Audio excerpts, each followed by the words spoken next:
Everyone, तो आज हम बात कर रहे थे ज्योग्राफी के बारे में। ये हमारा पार्ट 2 है। हमने पार्ट 1 इससे पहले वाले वीडियो में कर लिया है। उसमें हमने देखा था सोइल के बारे में। इसमें हम देखेंगे फॉरेस्ट एंड वेजिटेशन के बारे में। तो आइए देखते हैं। तो इसमें हमको दे रखा है वाटर के बारे में।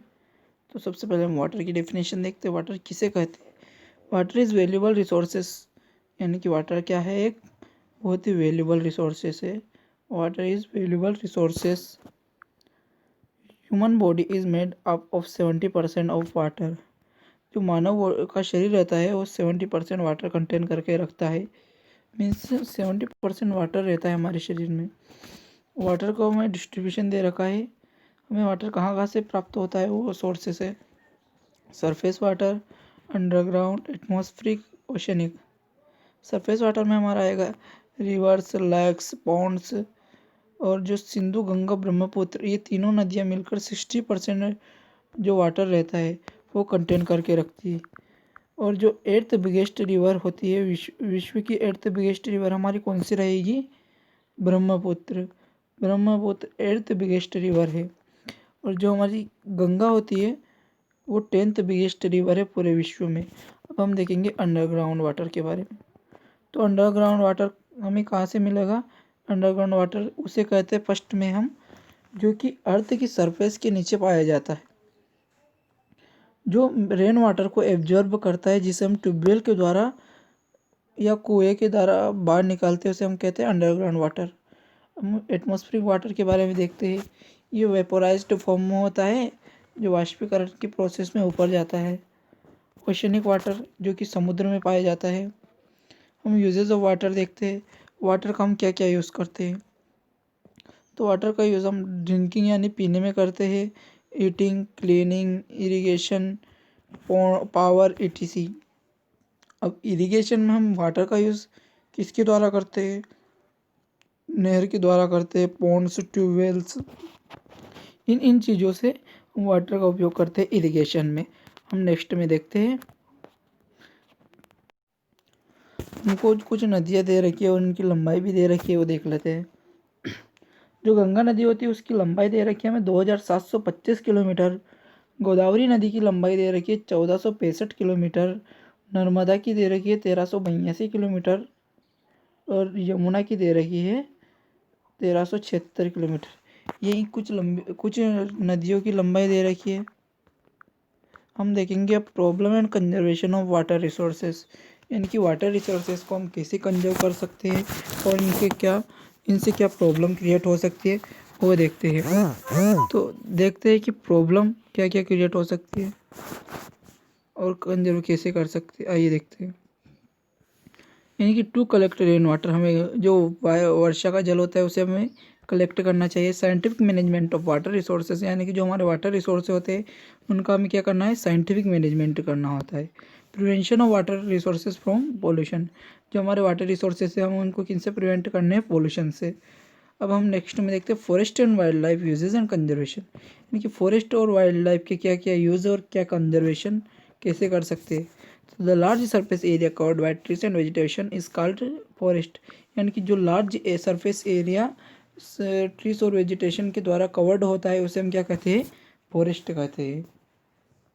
अवर earth covered by 25% by forest previously, यानी कि जो हमारी पृथ्वी थी वो पहले कितना परसेंट फॉरेस्ट को कवर करके रखती थी? 25%। मीन्स 1/4। 25% मतलब कि 1/4। जो पृथ्वी थी वो 4 हिस्सों में से एक हिस्से में हमारे क्या होते थे?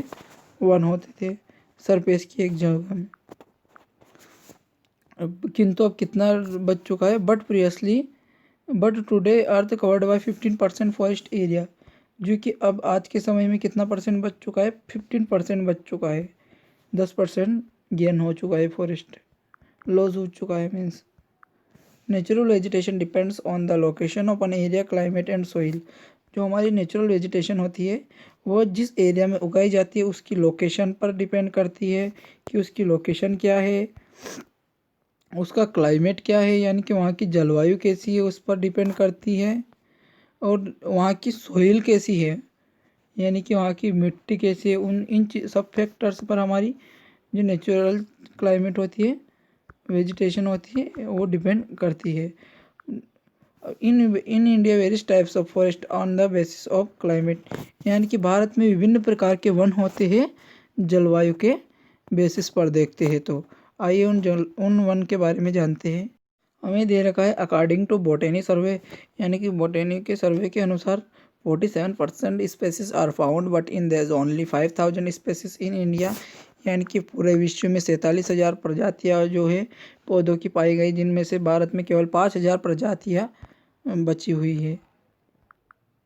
अब हम देखते हैं फॉरेस्ट को किस हिसाब से हम डिवाइड करते हैं, किस बेस पे। तो ट्रॉपिकल एवरग्रीन फॉरेस्ट सदाबहार पेड़ होते हैं, ये ट्रॉपिकल एवरग्रीन फॉरेस्ट को हिंदी में सदाबहार वन कहते हैं। और उसके बाद आता है हमारा मानसून फॉरेस्ट, यानी कि जो मानसून के आगमन के दौरान डेवलप होते हैं। ड्राई ट्रॉपिकल फॉरेस्ट ये हमारे डेजर्ट एरियाज में पाए जाते हैं मेनली, क्योंकि यहाँ पानी की कमी होती है।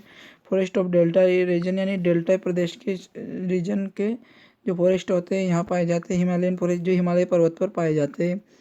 हमने इसके बारे में ज़्यादा स्टडी 9th क्लास में पढ़ ली थी, इसलिए हम इतना ही काफ़ी। इसलिए हम पढ़ेंगे importance of forest in national economy, यानी कि राष्ट्रीय इकोनॉमी, नेशनल इकोनॉमी के लिए फॉरेस्ट का कितना महत्वपूर्ण है वो जान लेते हैं। Forest is a national wealth, यानी कि फॉरेस्ट होता है वो नेशनल वेल्थ होती है हमारी।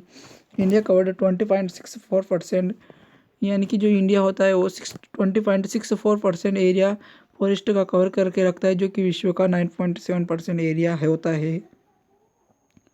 जो कि हम देखते 0.11% पर हेक्टर पर पर्सन के हिसाब से होती है।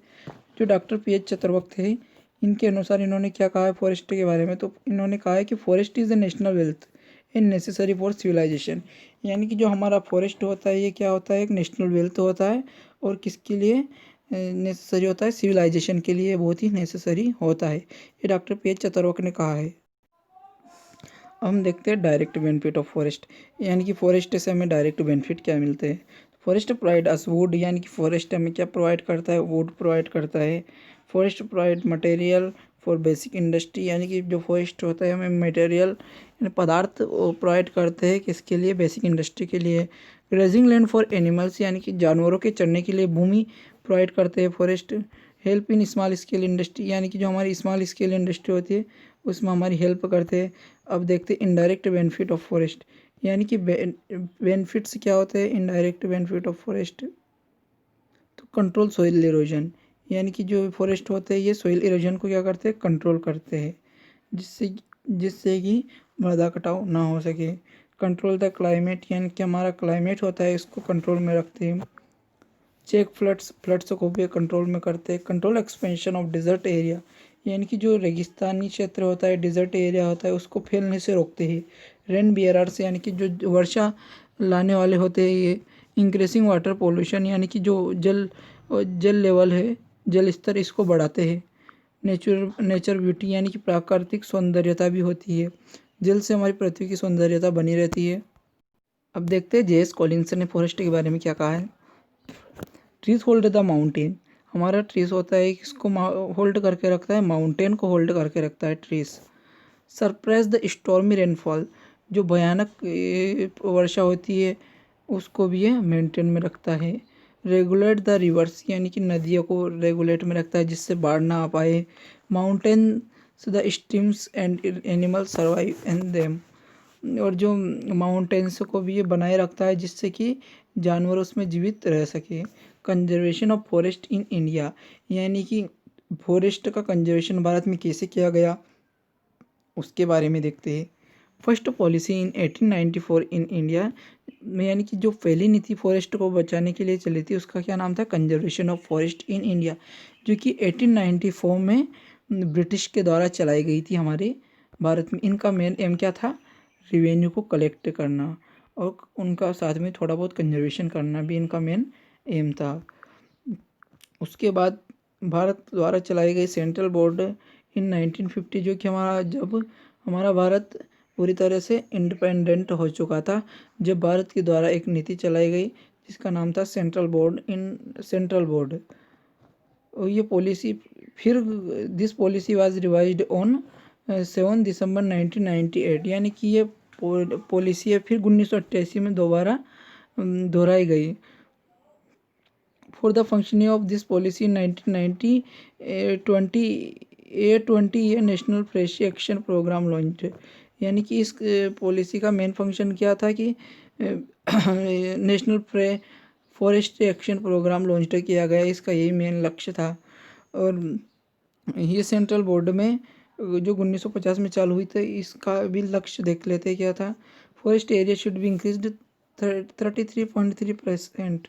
यानी कि जो हमारा फॉरेस्ट का एरिया है उसको बढ़ाकर कितना परसेंट करना था, 33.3। यानी कि जो हमारी पूरी सरफेस होती है उसको हमें भारत की सरफेस का कितना 1/3% एरिया हमें क्या करना था, इंक्रीज़ करना था, जो कि अब कितना है 15% नहीं, उसका 33% करना था। फॉरेस्टेशन यानी कि पौधा को लगाना थे, पौधे लगाने थे। प्रोटेक्शन ऑफ फॉरेस्ट यानी जंगलों को बचाना था, उनकी सुरक्षा करनी थी। फॉरेस्ट्री रिसर्च यानी कि जंगलों के बारे में कुछ नई नई खोज करनी थी। ये सभी सेंट्रल बोर्ड की कुछ फंक्शन थे जिससे इस्टेब्लिश हो चुकी थी। हम देखते हैं प्रॉब्लम ऑफ फॉरेस्ट रिसोर्सेज। यानी कि फॉरेस्ट रिसोर्सेज होते हैं, इनसे क्या क्या प्रॉब्लम होती है अगर ये कम हो गए तो हमारी क्या क्या प्रॉब्लम क्रिएट हो सकती है। तो डिक्लाइन ऑफ फॉरेस्ट एरिया, यानी कि जो अगर हमारे भारत में फॉरेस्ट की कमी आई तो फॉरेस्ट एरिया की भी कमी आ जाएगी। और ये किन किन कारणों से होती है, वो होती है ट्रांसपोर्टेशन, यानी कि कहीं पे रेलवे लाइन निकल रही तो वहाँ के जो फॉरेस्ट होते हैं वो कट जाते हैं, उसके कारण कहीं भी हमारे जो सड़क निकलते हैं वहाँ पर के भी फॉरेस्ट कटे जाते हैं। अर्बनाइजेशन यानी कि शहरीकरण की ओर लोग विकसित हो रहे तो शहर के जितने भी फॉरेस्ट यानी जो पेड़ पौधे रहते हैं वो सभी कट रहे हैं। फॉरेस्ट फायर यानी जंगलों में आग लगना है, इससे भी जो फॉरेस्ट में प्रॉब्लम आ रही है। अब हम देखते हैं कौन सी संस्था कब हमारे भारत में इस्टेब्लिश हुई। तो ये सेंट्रल फॉरेस्ट कमीशन 1965 में हमारे भारत में इस्टेब्लिश हुई। इंडियन फॉरेस्ट सर्वे ऑर्गेनाइजेशन 1971 में हमारे भारत में इस्टेब्लिश हुई। वुड क्राफ्ट ट्रेनिंग सेंटर 1965 में हमारे भारत में इस्टेब्लिश हुई। इसका हेडक्वार्टर हमारे देहरादून में था। स्टेट फॉरेस्ट डेवलपमेंट कोऑपरेशन ये 19 स्टेट्स में इस्टेब्लिश हुई। इनका क्या काम था कि प्रोग्राम चलाना फॉरेस्ट के बारे में। Indian institute of forest management ये 1978 में अहमदाबाद में हुआ और जिसका मिशन क्या था, स्वदेशी कंपनी को चलाना। अब हम देखते हैं फॉरेस्ट कंजर्वेशन एक्ट 1980, यानी कि जो फॉरेस्ट कंजर्वेशन एक्ट 1980 में चलाया गया, इससे फॉरेस्ट को 4 भागों में बांटा गया। प्रोटेक्टेड फॉरेस्ट यानी कि सरकार ने जिन फॉरेस्ट को प्रोटेक्ट कर दिया था उन्हें क्या कहा गया था कि प्रोटेक्टेड फॉरेस्ट, वो पूरी तरह से प्रोटेक्ट हो चुके थे।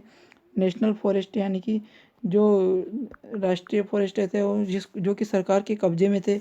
विलेज फॉरेस्ट यानी कि जो गांव के फॉरेस्ट थे। ट्री ग्रुप फॉरेस्ट जो कि ट्री के ग्रुप में होते थे, जैसे कि संतरे हुए, जो किसान खेती करते थे इनको ग्रुपिंग के फॉर्म में इसे कहते हैं ट्री ग्रुप फॉरेस्ट। जो हमारे रिजर्व फॉरेस्ट होते हैं वो उनको अब भारत में वो कितने परसेंट है, 52% हमारे रिजर्व फॉरेस्ट है भारत में। और प्रोटेक्टेड फॉरेस्ट है 32% प्रोटेक्टेड फॉरेस्ट है इंडिया में। अनक्लासिफाइड है 60%।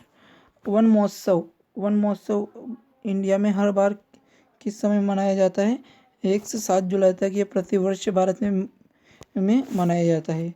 ये कब हुआ था स्टार्ट, इन 1950 के एम मुंशी के द्वारा चलाया गया था। 1950 में ये के एम मुंशी के द्वारा चलाया गया था वन महोत्सव का प्रोग्राम। हम बात करते हैं अब प्रोटेक्टेड फॉरेस्ट, यानी कि 32% है जो कि पूरी तरह से प्रोटेक्ट कर लिया है सरकार ने। अनक्लासिफाइड जिसका कोई क्लासिफिकेशन नहीं है वो है 60%, यानी कि अलग अलग क्षेत्र में पाए जाते हैं, इनका कोई क्लासिफाइड नहीं कर रखा है इनको अलग अलग दर्जों में। तो अब देखते हैं सोशल फॉरेस्ट्री स्कीम चलाई गई वर्ल्ड बैंक के द्वारा। इसका क्या एम था कि हर बच्चा एक फॉरेस्ट लगाए और ये वन महोत्सव के दिन लगाने चाहिए, इसका ये मेन एम था। जॉइंट फॉरेस्ट मैनेजमेंट, ये जॉइंट फॉरेस्ट मैनेजमेंट था। ये प्रोग्राम 21 राज्यों में चलाया गया। और ये फॉरेस्ट फायर कंट्रोल प्रोग्राम, यानी कि जो जंगलों में लगने वाली आग को कंट्रोल करने के लिए भी प्रोग्राम चलाया गया। ये कब चलाया गया था, यूएनडीपी की सहायता से चलाया गया था, यानी कि यूनाइटेड नेशन डेवलपमेंट प्रोग्राम की सहायता से चलाया गया। और इसका जो हेडक्वार्टर है वो चंद्रपुर महाराष्ट्र में और हल्द्वानी उत्तराखंड में इसके हेडक्वार्टर है। Wild life and endangered species के लिए भी कुछ प्रोग्राम चलाए गए वो देखते हैं। Factor responsible for wild life institution, यानी कि डिस्ट्रक्शन ऑफ फॉरेस्ट, यानी कि जो डिस्ट्रक्शन ऑफ फॉरेस्ट उसको कंट्रोल कर सके। हंटिंग ऑफ एनिमल्स, यानी कि जो एनिमल्स के शिकार होता है उसको रोक सके। इन्वायरमेंटल पोल्यूशन, यानी कि जो जंगलों में होने वाले पोल्यूशन होता है, पर्यावरण में होने वाले पोल्यूशन होता है उसको कंट्रोल में कर सके। People are not kind of towards animals, यानी कि जो लोग होते हैं वो एनिमल्स जैसे नहीं होते, इसलिए उसको इस प्रोग्राम को चलाया गया है। कंजर्वेशन ऑफ वाइल्ड लाइफ, यानी कि वाइल्ड लाइफ को कंजर्वेशन करने के लिए किया गया स्कीम है। Safeguarding the natural habitat of wild animals, यानी कि जो नेचुरल हैबिटेट, यानी कि जो प्राकृतिक उनका हैबिटेट होती थी जंगल, उनको बचाया जा सके वाइल्ड एनिमल्स के लिए। पोचिंग शुड बी रेस्ट्रिक्टेड, यानी कि पोचिंग मतलब होता है कि शिकार करना एक कानूनी अपराध माना जाना चाहिए। Biosphere reserve in forest area, यानी कि जो जंगली क्षेत्र होते हैं उसमें क्या बायोस्फीयर रिजर्व बनाने चाहिए। वन्य जीव अभयारण्य। Education public for environment protection at levels of education, यानी कि लोगों को क्या इन्वायरमेंटल के बारे में कुछ शिक्षा देनी चाहिए उनके लेवल के हिसाब से। Implementation of wild life manage, यानी कि जो वाइल्ड लाइफ का जो मैनेज करते हैं उनमें और सुधार होना चाहिए। और अब हम देखते हैं गवर्नमेंट के द्वारा जो प्रोग्राम चलाए गए 1973 में टाइगर प्रोजेक्ट स्टार्ट हुआ था। इसमें 27 टाइगर रिजर्व हुए और 14 एलिफेंट प्रोजेक्ट चालू हुए। और बायोस्फीयर रिजर्व है हमारे कंट्री में, अब 14 बायोस्फीयर रिजर्व है। तो हमने ये देख लिया है इसके बारे में। तो ये हमारा वीडियो आज का ये लेक्चर में इतना ही काफ़ी है। ये हमारा 1 लेसन पूरा हो चुका है, ज्योग्राफी का है ये लेसन।